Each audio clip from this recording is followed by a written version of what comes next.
أعوذ بالله من الشيطان الرجيم يا أيها الذين آمنوا استعينوا بالصبر والصلاة إن الله مع الصابرين.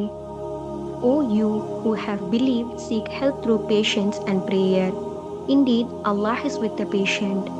நம்பிக்கையாளர்களே, பொறுமை என்னும் தொழுகையின் மூலம் உதவி கோருங்கள்.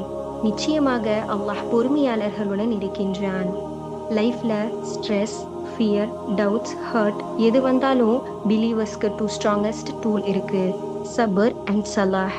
சம்டைம்ஸ் ப்ராப்ளம்ஸ் ஃபாஸ்டாக சால்வ் ஆகாது, ஆனால் ஹார்ட் ஸ்ட்ராங்காக இருக்கும். பிகாஸ் அல்லாஹ் ப்ராமிஸ் பண்ணுறான், I am with a patient.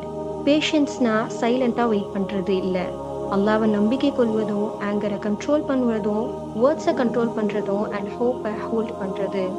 சலாஹ்னா just தொழுகை இல்லை, heart rest, mind calm and soul recharge.